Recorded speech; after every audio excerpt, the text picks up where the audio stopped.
Hi, I'm Benjamin Boone. I'm a composer and a saxophonist and a professor of music here at Fresno State.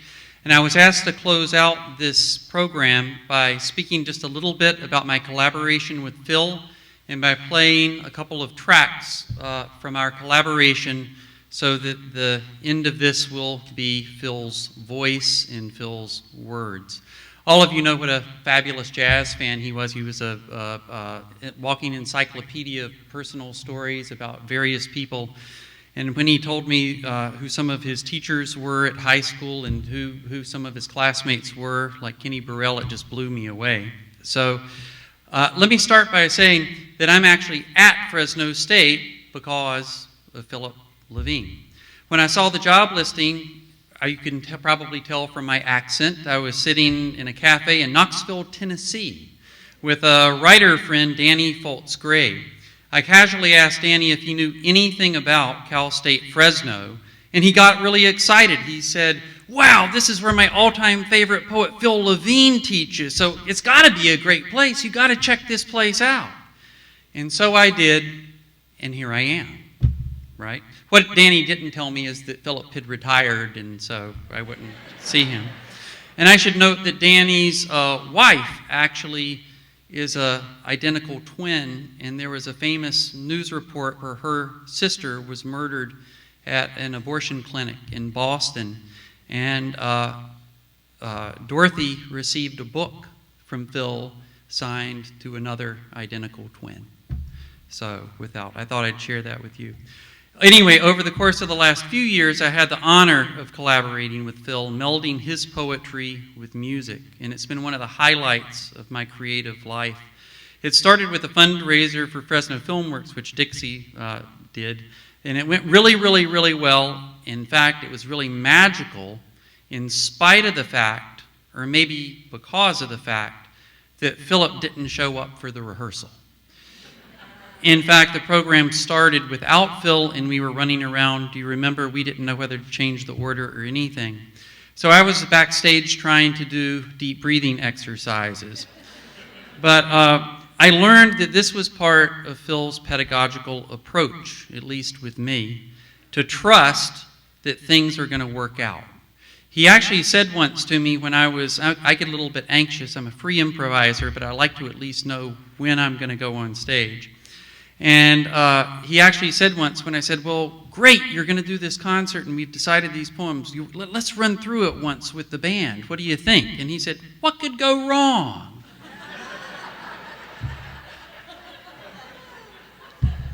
And of course, in my mind, I had a very long list that was going down, but I was smart enough to keep my mouth shut and feign security, right? Well, we ended up recording 29 of his poems.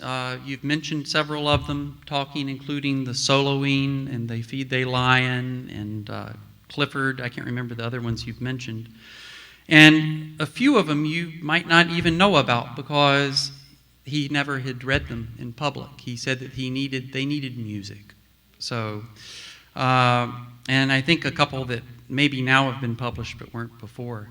As the project expanded and grew in scope, several jazz greats like Branford Marsalis and Chris Potter ended up doing recording on top of the local musicians, and a lot of them are affiliated with Fresno State.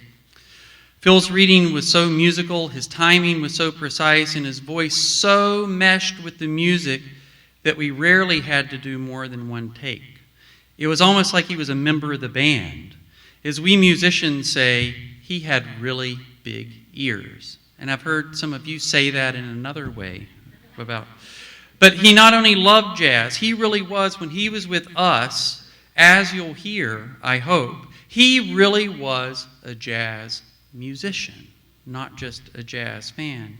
He was, in your words, fantastic. So in addition to these 29 jazz things that we did, with Franny's permission, I took some of those narration tracks and used that in an orchestra piece that was performed at Disney Hall called Waterless Music, if you want to Google that sometime. Before playing the tracks, I'd like to read what I read at Philip's birthday celebration a few years ago, because I think that it's even more relevant for me today. I said, "Dear Philip, collaborating with you on our CD project and in concert has been a highlight of my career. By example and through your words, you have taught me much more than you might imagine. To look under the surface, to see with fresh and clear eyes, to be artistically honest, to find newness and be invigorated by it, to look life in the eye and to accept disappointment and darkness, and to hear music as poetry and poetry as music. You've given me tremendous encouragement and confidence, and I relish the opportunity to grow and learn even more from you. I am so glad that you were born." The first track you'll hear is Our Valley that the dean was speaking about. It's on the CD that next week, actually, the demo is being produced and I'm going to get it, and it's going out to Blue Note and Universal and Sony, and we'll see if anybody bites. The second one isn't on the CD and hasn't even been mastered. It has wrinkles, it has blemishes, it has warts, and I confess it has an out-of-tune saxophone player. But I think it's an appropriate track to end this program. It's called Let Me Begin Again.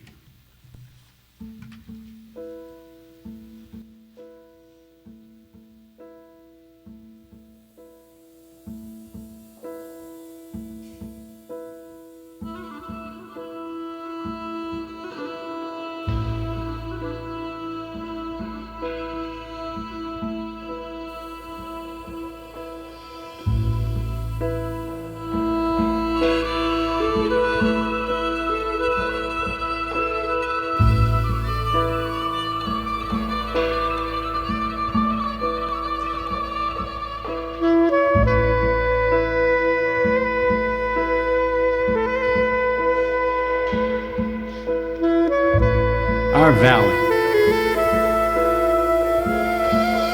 We don't see the ocean, not ever. But in July and August, when the worst heat seems to rise from the hard clay of this valley, you could be walking through a fig orchard, when suddenly the wind cools, and for a moment you get a whiff of salt, and in that moment, you can almost believe something is waiting beyond the Pacheco Pass. Something massive, irrational, and so powerful, even the mountains that rise east of here have no word for it. You probably think I'm nuts, saying the mountains have no word for ocean. But if you live here, you begin to believe they know everything. They maintain that huge silence we think of as divine. The silence that grows in autumn when snow falls slowly between the pines, and the wind dies to less than a whisper, and you can barely catch your breath because you're thrilled and terrified.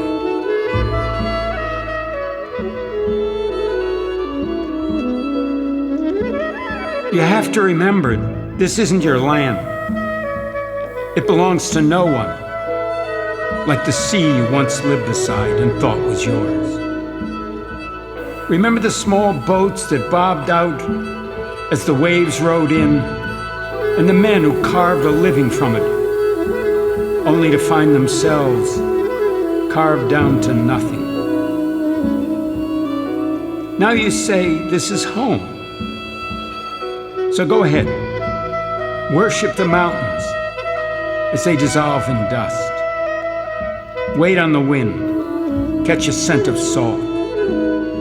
Call it our life.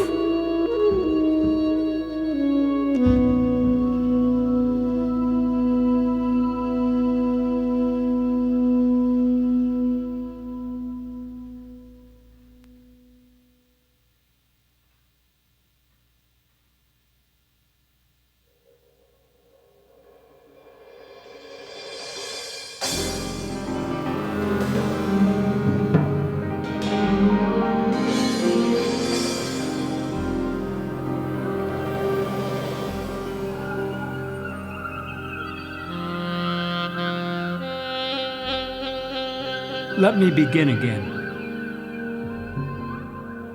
Let me begin again as a speck of dust caught in the night winds, sweeping out to sea. Let me begin this time knowing the world is salt water and dark clouds. The world is grinding and sighing all night, and dawn comes slowly and changes nothing.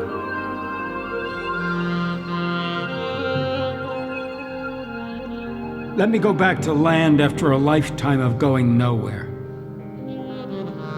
This time lodged in the feathers of some scavenging gull, white above the black ship that docks and broods upon the oily waters of your harbor.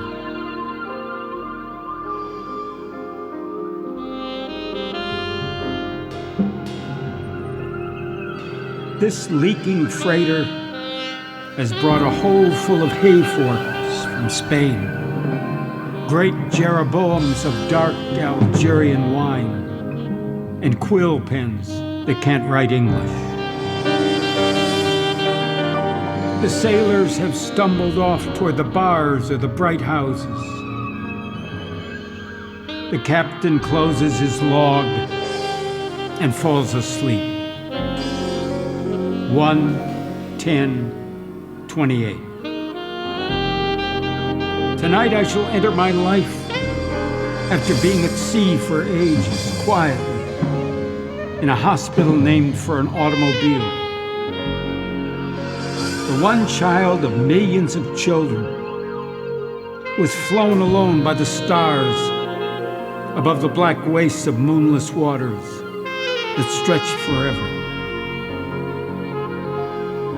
was turned golden in the full sun of a new day. A tiny, wise child who this time will love his life because it is like no other.